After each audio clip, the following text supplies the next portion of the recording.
ايه هي خطوات عمل الكوردينيشن؟ ومين هو مهندس الكوردينيشن؟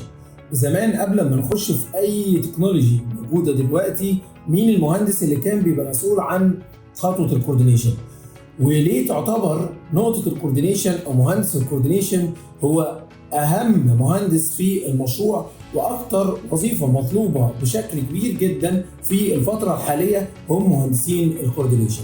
تعالوا نعرف الموضوع كده باختصار ونحط ايدينا على اهم خطوات واهم نقط توصلنا ان احنا نكون محترفين في الكوردينيشن.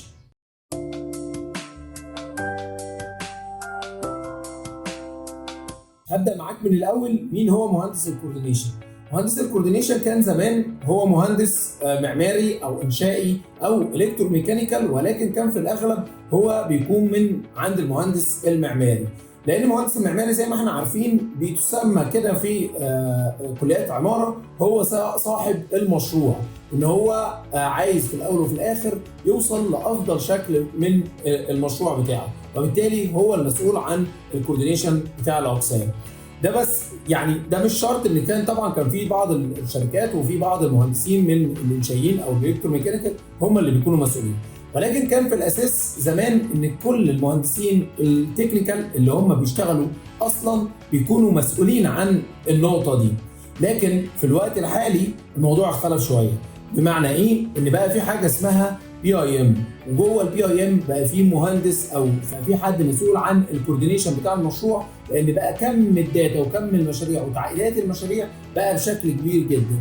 زمان يمكن كنا بنشتغل على مجموعه لوحات، الموضوع كان يمكن بسيط جدا، لكن دلوقتي الدنيا بقت معقده جدا، بقى في موديلز وبقى في تفاصيل كتير جدا، بقى في قطاعات بتبقى متعارضه مع بعض، بقى في شغل كتير محتاج ان احنا نعرف ننظمه، ومحتاج ان احنا نعرف نعمل كوردينيشن كامل ومظبوط، وبالتالي خلق الكلام دوت مهندس بيم كوردينيتور.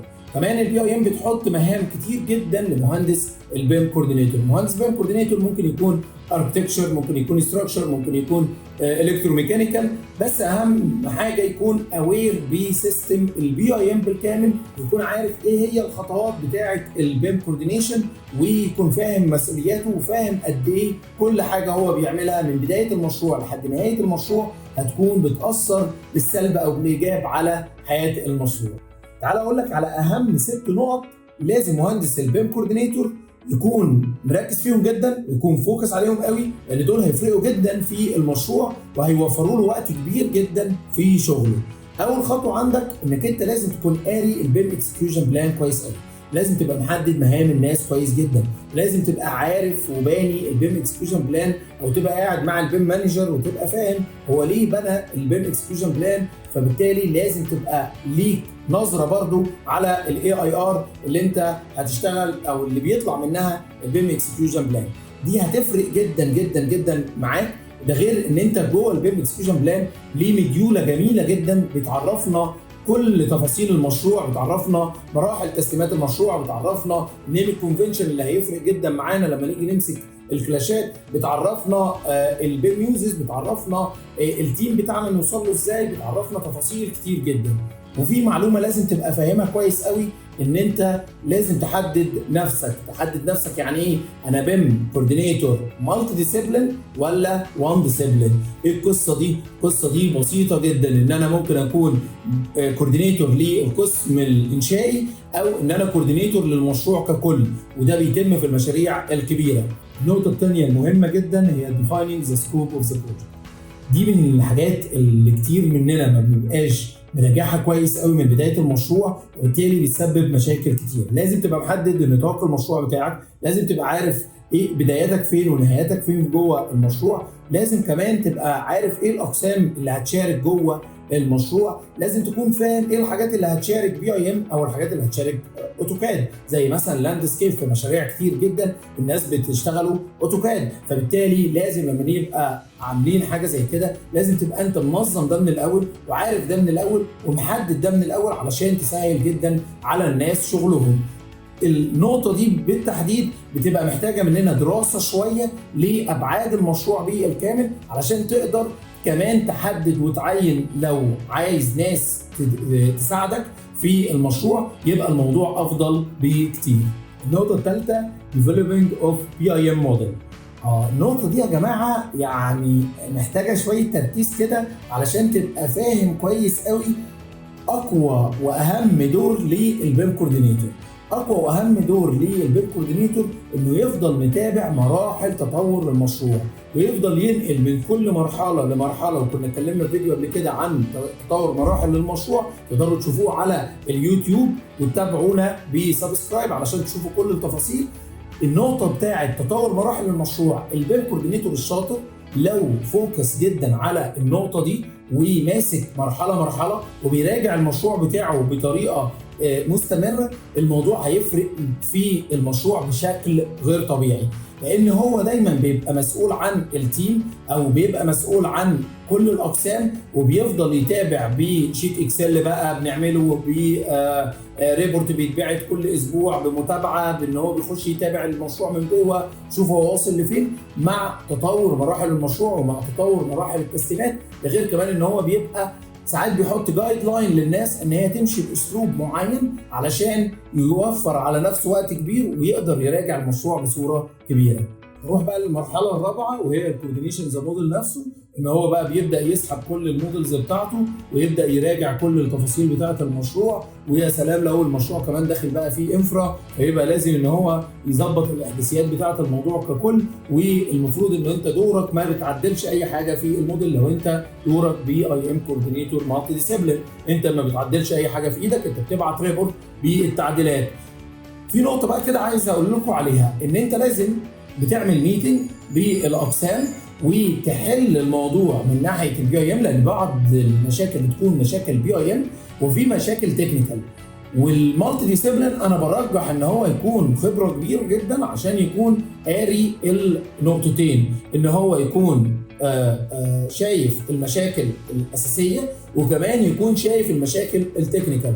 دلوقتي في بعض من الناس بتكون بيم كوردينيتور مالتي ديسيبلين ممكن يكون التكنيكال عندها مش اقوى حاجه، لازم تقعد مع البيم كوردينيتور بتاع المشروع الاساسي بالطريقه القديمه، ان لكل مشروع في بيم كوردينيتور او في مهندس اسمه المهندس المسؤول عن المشروع بيقعد معانا وهو بيكون اوير، وده بيكون حد خبره كبيره وبيقدر يقول لك كل المشاكل بتاعتك بصوره كبيره، وانت بتقدر تعكس الكلام دوت مع التيمز اللي شغاله في منظومه PIM. الكوميونيكيشن وذ ستيك هولدر دي برضو من النقط اللي لما تكون فوكس عليها جدا وبتحققها بصوره كبيره. كلنا يا جماعه بنحاول نحقق الحاجات اللي احنا بنقولها دي بنسبه 100%، بس هل انا ولازم تبقى انت عامل شرط ليك لو انت بيم كوردينيتور وتشوف انت قادر تتواصل مع كل الناس دي ولا لا، وقادر ان انت تمانج الموضوع بشكل قوي ولا لا.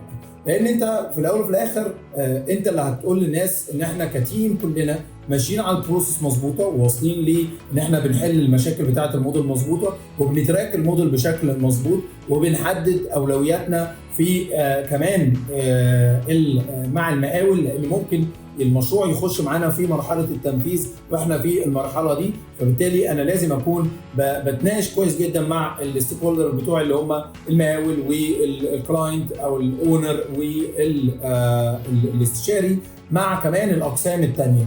خليك فاهم كويس قوي ان احنا بيحصل عمليه الكوردينيشن بتحصل في المرحلتين الاساسيه بتوع المشروع، وهي اول مرحله هي مرحله الديزاين وبيحصل كوردينيشن في مرحله الديزاين، وبيحصل كمان تواصل مع الستيك هولدر في مرحله الديزاين بشكل كبير، وبعديها بنخش لمرحله المقاول، مرحله مقاولين الباطن. ولو طبعا داخلين في مشروع ضخم وفي عندنا مقاولين باطن كتير هيبقوا كلهم شغالين PIM، وبالتالي انا لازم اجمع ده كله، لازم اتراك الموضوع بشكل كبير، لازم اعرف اتواصل معاهم بشكل كويس علشان الموضوع يمشي بطريقه مظبوطه. الخطوه السادسه والاخيره من تيلينج ذا موديل. مهم جدا ان انا زي ما بقول لكم وقلنا قبل كده ان لازم تبقى انت حاطط سكادول للموديل بتاعك، لازم تبقى انت عامل لنفسك كمان وقت مراجعه الموديل بكل التفاصيل بتاعته علشان تلم كل الاخطاء اللي بتقع، علشان تحط الناس كل شويه على التراك، علشان في اقسام كتير بتخش معاك وفي مهندسين كتير بتخش معاك وفي خبرات مختلفه بتتعامل معاك. فلو عينك في المشروع كل اسبوع بتراجع على المشروع، فانت كده بتعمل له دايما مينتيننج، ودوت بيفرق جدا في عمر المشروع جوه البي اي ام، ودايما على اطلاع بكل المشاكل، ودايما على اكبر مشاكل المهندسين البيم كوردينيتور انه بيسيب الموديل بتاعه مثلا لمده 3 4 اسابيع ما بيحصلوش مينتيننج، ما بياخدش باك اب كمان، فبيحصل مشكله. سر من الاسرار الباك اب الباك اب الباك اب. الباك اب هو وسيله ان انت تحافظ دايما على شغلك. انت بتطلع من اول مرحله بتبقى متحمس جدا، فبتلاقي انك انت الموديل ماشي مظبوط، بتثق في الناس، تسيب الموديل يقع الموديل بعد 3 4 اسابيع شهر، ترجع تقول انا عايز ابني الموديل تاني كله من الاخر. وحصلت اكيد مع ناس كتير، وممكن تكتبوا لنا في الكومنتات للناس اللي حصل معاها حاجه زي كده. لكن لو انت ما بتأجلش عملية الصيانة بتاعت المشروع، ما بتأجلش عملية مراجعة المشروع، من بداية المشروع هتلاقي المشروع كويس جدا وماشي كويس جدا، الأسبوع اللي بعده بيحصل البرفورمانس بيقل بتاع الناس، بتحصل مشاكل، بيكتشفوا تعارضات. فلو أنت بتراجع ده كله ويكلي هتلاقي إن الموضوع فارق جدا جدا في الشغل. جرب الطريقة دي، وجرب إنك أنت تحاول تحقق ال6 نقط دول، هتلاقي ان الموضوع فارق جدا معاك. ده غير كمان ان في نقط كتير، ولكن دول يعتبروا من اهمهم. بالتوفيق ليكم واشوفكم، ما تنسوش تعملوا سبسكرايب.